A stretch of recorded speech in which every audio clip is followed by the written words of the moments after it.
asking, which part of Tasmania do you reside in? Because I know you've got your cabin where you do your tiger research. And Yeah, I'm in the northeast, so I'm about 2 hours northeast of Launceston, so I'm right up the top right-hand corner of Tassie where I'm based, but I'm not actually at my house tonight. I'm in a safe house. so you're are you sort of Burnie area, that sort of area? Right? No, that's the northwest. I'm on the other side. Okay, got you. Yeah. So the other side, sort of, I'm only about 30 minutes from the coast where I am, but it's a fair old hike from Lonnie. It's about 2 hours if you're driving casually. You can do it in about an hour and 45 if you push it. So you do it in an hour 45? When I need to, yeah, if I'm in a hurry. But you don't hurry on the roads down here in winter because you get that black ice and you slip off the road real quick. I used to go down there once a month for work, mate. I used to go down on the old Spirit and take the car down for work and travel around, mate. Beautiful part of the world, mate. You're very, very lucky to be living down there, mate. So absolutely. Good on you. Now, the reason I got you back on, and we had you on about a year ago, is there was a story on SBS about 2 weeks ago now, I think it was, and we were discussing off air, they portrayed you in the right way, Neil. And a lot of people have ridiculed you and made fun of what you do and that. You believe that the Tasmanian tiger still exists, and you've got every reason to believe that. We've so many people that have had sightings with evidence that has been captured. How did you feel about that story, mate? I was pretty happy with it. I mean, it was kind of a warts and all approach, and I pretty well wear my heart on my sleeve most of the time. So what you see is what you get. I'm a big advocate of the fact that I think you got to bust a few eggs to make a good omelette. So, as mum used to say when I was a kid. But yeah, I thought they did a pretty fair job. It was probably a little bit safe. I would have liked them to have got stuck into the guts of the whole issue a bit more. But, they had like a 27-minute time slot to fill. So to get as many of the good visuals in that they got and to give a bit more background to me as a person. And that's really what that was about. It's Australian story, so it's about Australians sort of thing, So I get that. But, there was a few people complaining in the thread on the YouTube link to it. Because they brought it out on YouTube in November on Vice Asia, and that did pretty good. And then they brought it out in December on the 22nd, just before Christmas, on Vice Australia on YouTube, and it went ballistic. And it's had over 2 million views since the 22nd of December.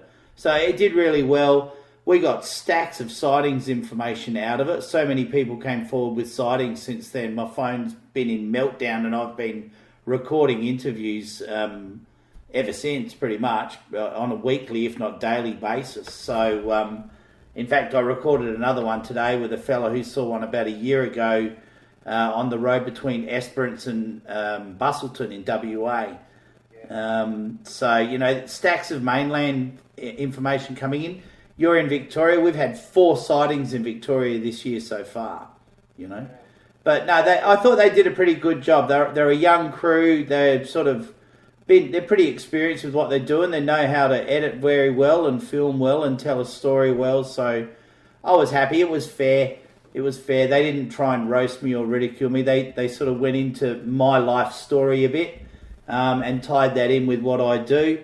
And to a degree, that was pretty accurate. I probably, it was a little bit stretched in the sense that I didn't start looking for the thylacine, the minute after my daughter died. It was about 5 years later, actually. But, it's all part and parcel of what motivates people, I guess, in life. So it was all pretty good. Fantastic, mate. And I'm glad you're happy with it, because it's a story about someone, they want the right message to be portrayed, mate. So that is awesome. And I must say, too, that for all the listeners here at Casey Radio on the Supernatural Show, Neil is very particular about who he lets interview him, and he's had a couple of programs on mainstream TV, and he's knocked them back.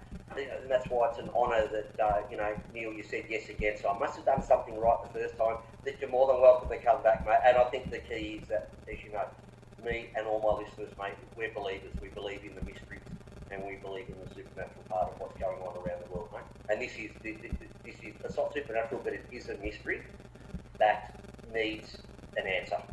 Yeah, and to get to what you're sort of saying there, it's not so much about people that believe or don't believe. It's just be fair and reasonable, and don't deliberately try to misrepresent somebody. I had a young, I'll call her a cadet journalist. I like to call them copy-paste journalists, because a lot of the young ones out there now don't actually know how to write a story. And they like to basically steal quotes and combine them all together and call that a story. And they don't research. They don't even ring me and ask me questions.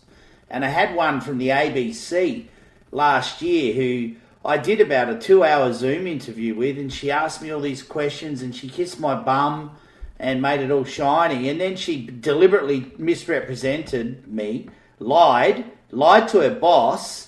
And then I got a bit toey when it came out because it wasn't accurate. And I won't say her name or her boss's name, but they were definitely from the ABC on one of their podcast programs online. And I got stuck into her boss, and her boss was that useless that she didn't actually bother to check what I'd told her, and she just took the journalist's word for it and told me I was wrong and that the journalist was right. And I said, hang on a minute, no. And I sent her direct links. It was in reference to Nick Mooney's report in regards to me meeting him personally. And she tried to pretend that I hadn't met him personally and I didn't know what I was talking about. And because I was walking along drinking a beer, when we got those photos last year, I'm some sort of drunk and I'm not allowed to have a celebration beer and walk down the street. And she put all this really goofy music deliberately in there. It sounded like a scene from... what was that movie with Robert Redford and Paul Newman when they were drunks? Yeah. I know, yeah, on the tip of my tongue, mate. Yeah. I'll in a minute. You know the one I mean, but the music they used was real sloppy, deliberate to make it sound like I was some sort of idiot, and so many of the media cashed in on that beer thing, and there was some other idiot from The Guardian that had this drawing of me with teeth missing and I was some sort of hillbilly Tasmanian. It was, not only was it disrespectful to me, but it was disrespectful to Tasmanian people as well. And technically I'm not even Tasmanian, I'm from Adelaide, so the deal didn't even research that much, and sometimes when you won't give them what they want, they just make stuff up, so they've got themselves what they think is journalism, and they're so far from the truth, it's not. Now, that sort of moves on to my next question, and we'll get the negativity out of the way first, Neil. There's a couple of pages that you're an administrator of, and you regularly chat on there about sightings and that, and there's people on there that obviously have no lives and literally wait for you to post something and they just come down hard, and they're just awful, mate. You can have an opinion, but you don't have to personally attack people, and some of these posts, mate, it's just awful. And I know that you've obviously thick-skinned, and it's just water off a duck's back, mate, but still, it's not very nice to read these particular people's comments. Well, you're reading them, mate. I'm blocked from all those groups, so I wouldn't have a clue what they're saying, and frankly, I don't give a damn, to quote Clark Gable.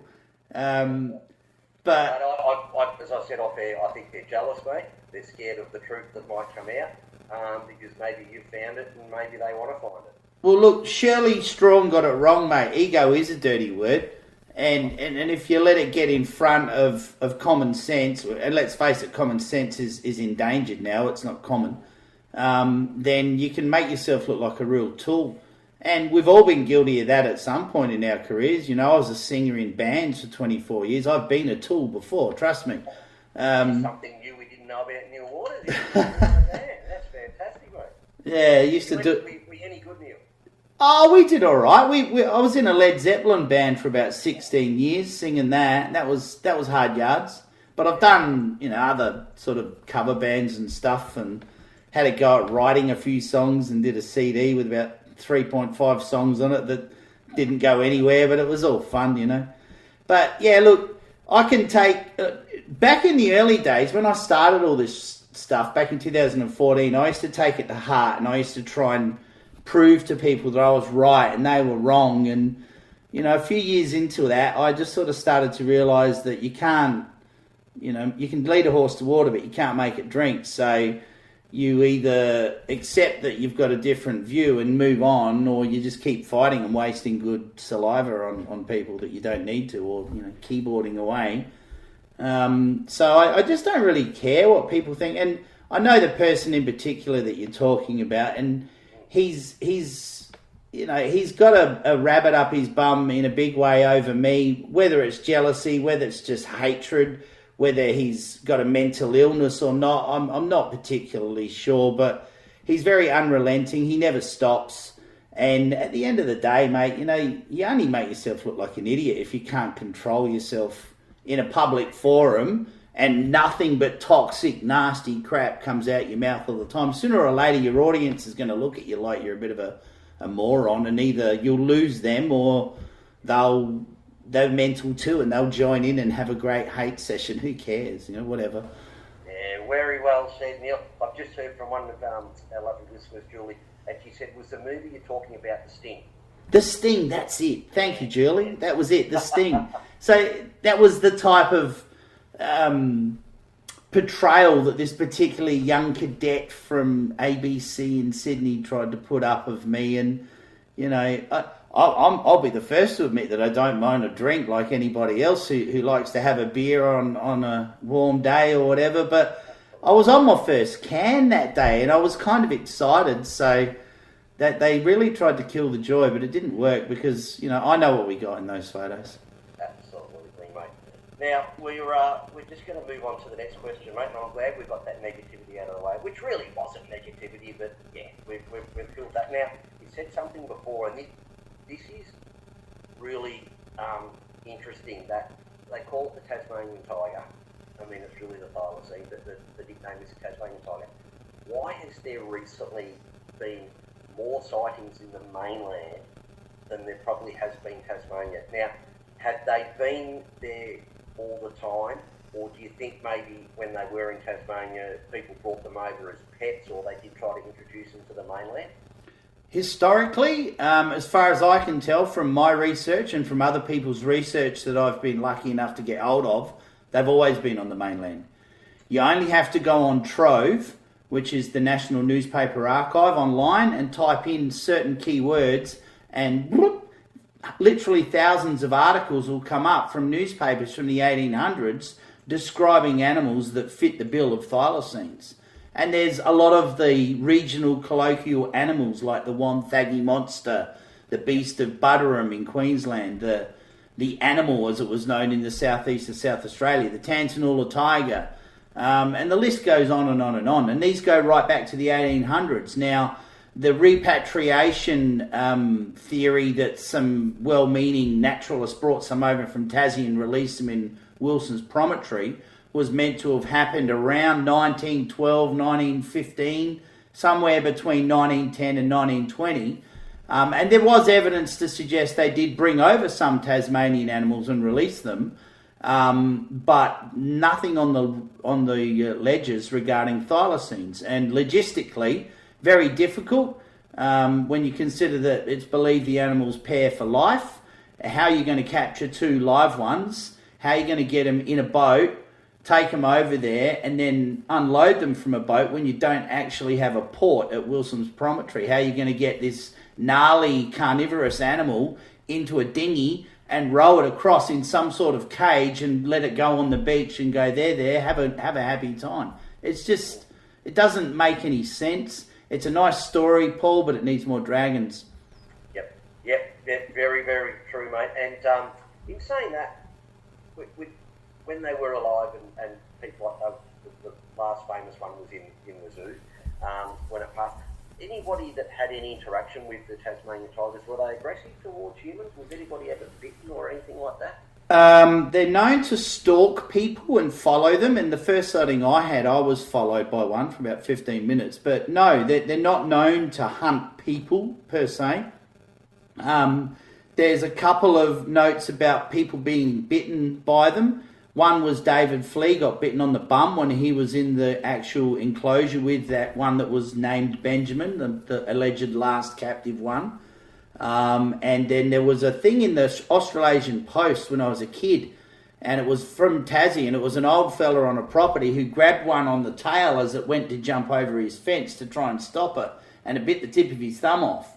And I remember it quite clearly because I was kind of interested in him as a kid, but I never thought that I'd be on this crazy quest looking for the damn things for however many years it's been now, like 8 years now I think I've been at this.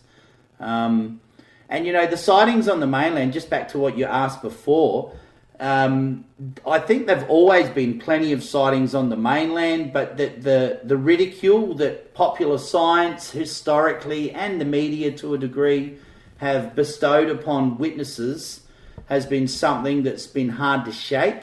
But why I created so many online critics and hecklers is because I wouldn't put up with their crap in our group. And I booted them. Like, if you want to heckle and be a sarcastic doubting Thomas, take your bat and ball and go home, because I want the information. I want people to feel comfortable to come forward. And I think the forum we've created and the vibe that we've got going on in there is what's given people the confidence to come forward and talk to me, because I'm just an average schmo who's not even a friggin' biologist or anything. I'm just a gardener with an interest, and I'm passionate about it, and people trust me with their info and they tell me stuff. So I share it with people when they want it to be shared, or I keep it a secret if they ask me to. And I'll die with a lot more secrets than I've revealed, I can tell you. I've got no doubt, mate. And when we say that, and people always get a question, go, oh, well, if they're actually out there, why hasn't someone had a decent photograph or hasn't got a decent video? Well, there's always been the rumours going around, Neil, and I'm sure you've heard them, where people have actually had really good, decent photos or a video, and they don't want to release it for various reasons. Yep. It all makes sense. But number one is that word ridicule. People are going to go, oh, it's not real, it's fake. The other thing is, you've probably heard this as well, that I think about 2 or 3 years ago, somewhere in Victoria, there was a very good sighting, and there was a very, very good video, and it was caught on a farmer's property, and the video suddenly went missing, and it all went hush-hush because government didn't want it to come out because every man and his dog's going to turn up with a gun and try and kill it. Did you hear that? I haven't heard that one. I heard another one from Victoria about a farmer that was slashing a paddock and hit something and stopped and went back, and it was 2 dead Thylacine joeys in a paddock. Apparently what happened was they rang National Parks came out, but they only gave them one of the joeys. They hid one for themselves, they put it in a jar and alcohol and kept it as a token little memory. And National Parks took the other joey away and asked them to be quiet and don't tell anyone, we don't want, all this hoo-ha. And I got the story sort of third hand. I got hold of a guy who claimed to have seen it. I chased the guy for a while. Nothing came of it in the end, and he started avoiding my calls. Whether it was a true story or a bogus story, I honestly don't know, because I never got to the guts of it. But the interesting thing about that, and it's the power of manifestation that we have, I sort of knew what was going on with this, and I was trying really hard to make it happen. So I put it out to the group, and I said, I want you all to manifest me with a dead baby Thylacine. And everyone was horrified. Oh, we want a live one, not a dead one. I said, no, we need a dead one, because with a dead one, we can then give it to the scientists to cut up, and they can't say we haven't got one. And a baby is proof of breeding, so it's instantly back on the endangered species list, right? Everyone was losing their mind, and they were all saying, no, we're going to... And I actually said, try and manifest this, like really try. I put it out to the group in a very kind of spiritual, hippie kind of post.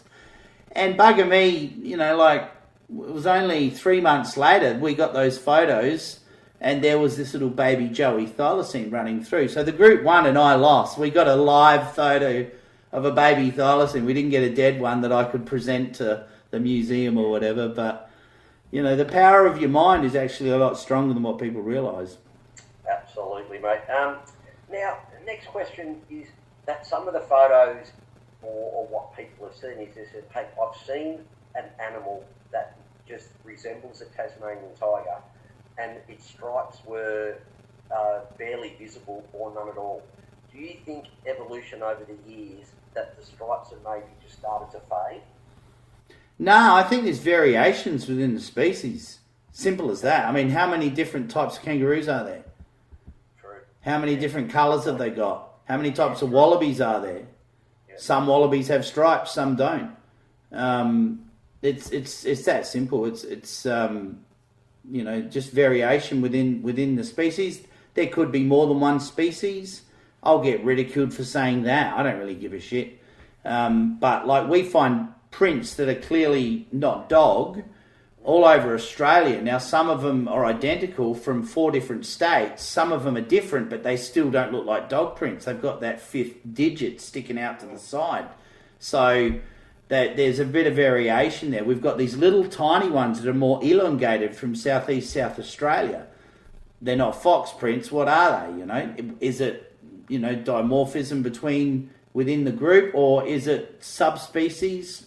Who knows? There was known to be at least half a dozen species just with the Aboriginal people, never alone what science has discovered from paleontology. So, science thinks it knows everything, but it gets proven wrong regularly. And, we need this kind of robust debate and all the evidence to be looked at and considered before we can just say we know everything about anything, because we really don't. Lazarus species pop up every year all over the place that was presumed extinct, or even a new species, can be discovered, and it's not that uncommon anymore. So it's a big country out there. Absolutely. Now, you've captured a couple of photos recently, Neil, and I put them up on my Facebook site. It's an interesting picture. It's the behind shot of something moving away, and it's got a long bushy tail. In your opinion, is it a thylacine, or are you putting it out there like you did last on the other photos? What can't it be? Well, again, it is a case of what can't it be. Now, some of the people that are a little less experienced with these things said, it's a wombat, because it really does appear to have a backward-facing pouch. But wombats have legs, about 4 inches long, and this thing's got legs that are about 18 inches long, a lot bigger. Like it's got a tail. And it's definitely got a tail, and wombats have a little tiny stumpy tail that's probably only 3 inches long. So it's got a long tail, and it's got what clearly appears to be a rear-facing pouch. Yes. I can actually see stripes when we've put a few different filters over the thing. If you look at some of the original black and white footage of the captive thylacines, when they turn on an angle and walk off away from the camera, their stripes fade away, they disappear. When they turn again in the light, the stripes are visible. There's been people debating this in the group only today. And so I dug up the old videos, not the colorized ones that are on YouTube now, but the old black and white ones, and I put it up and I said, well, there it is.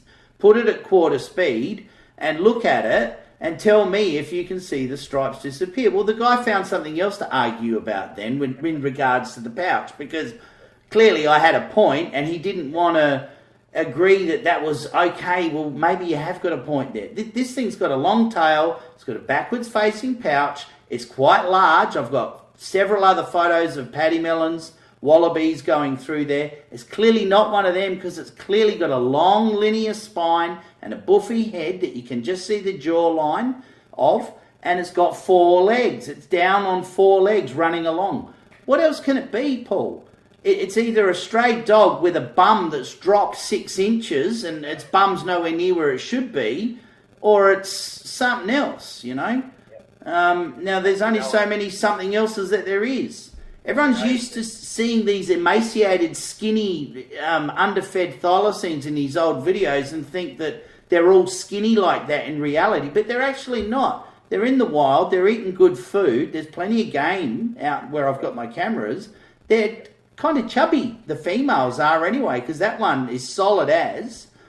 Someone said on the YouTube video that I put out about it that it looks like my dog. Well, if it looks like a dog, but it's got a pouch, come on. The gig's up, guys. Stop talking crap and. And it's not a fox. No.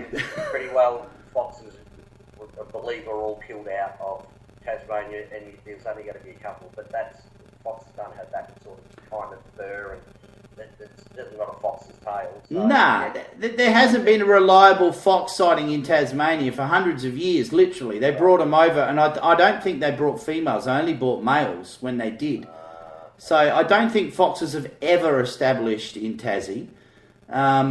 And it's certainly not a dog. It looks very marsupial. It's got that big, thick tail, and I'm going to do another video with some of the filters. I've had a couple of people in the group help me out putting filters over the photos because I'm useless. People accuse me of Photoshop. I've only just learned how to friggin' edit video in the last 3 months, you know, like they think I'm some sort of Photoshop expert. They're absolute morons because I just get away with emails, you know, like catch up with the program, guys. But I'm going to put another video out and I'll get ridiculed for that by all the YouTube clowns as well, where all the real trolls are on YouTube.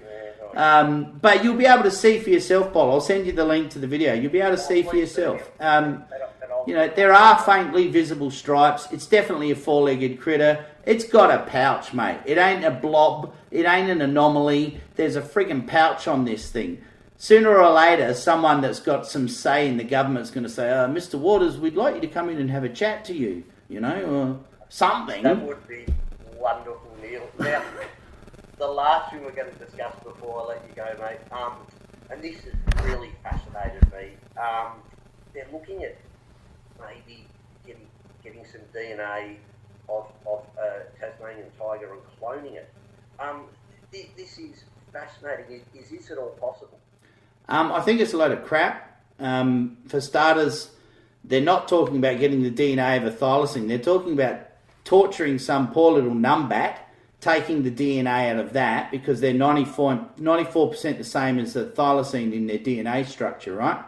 Yep. So they're going to take a numbat's DNA, then they're going to use a bit of this and a bit of that and a bit of this and a bit of that, basically play Dr. Frankenstein. And in 10 years and $5 million later, they're going to create not a thylacine, but a cell. One cell. Really? That's what this hoo-ha is all about. It's a smoke screen for Dr. Paskenstein to do his little experiments. Now, the other interesting thing too is the $5 million that he's got's come from a private family trust, and they're very interested in owning genes and technology, you see. So what they're actually doing is they're saying, oh yes, we'll do this and we'll be able to reintroduce it into the bush and it'll do wonderful things. It's like, it's a freak show. They're going to have something that they own. They'll own the DNA of this thing. They'll put it in a cage. They'll put it on display. And whatever they do create, if they ever get there in the next 30 years, will be a freak. It'll have a tormented, horrible life and it'll probably die quite young.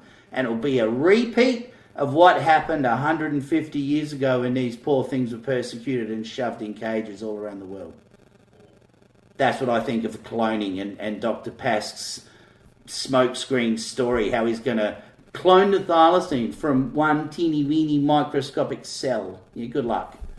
Yeah, that's certainly not going to be Dolly the sheep, is it? No, and she didn't live long anyway, mate. No. She died of rather complicated illnesses because she wasn't technically, I mean, look at Joe Biden. That's a clone. Can't even string 3 words together. Sorry, I had to get political on you. That's all right. I actually thought he was one of those reptiles. Whatever it is, mate, it ain't human. Oh, Neil, I love you. Mate, I'll leave you with that. Thank you so much, Neil. You're a legend, mate. You really are.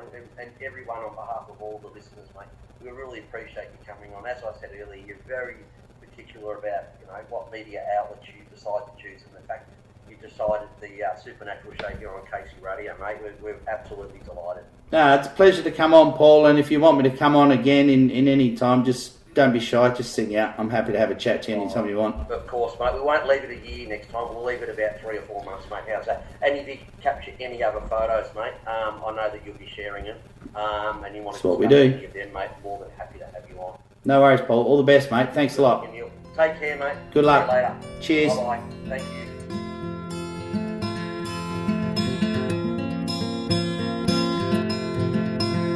Cheers.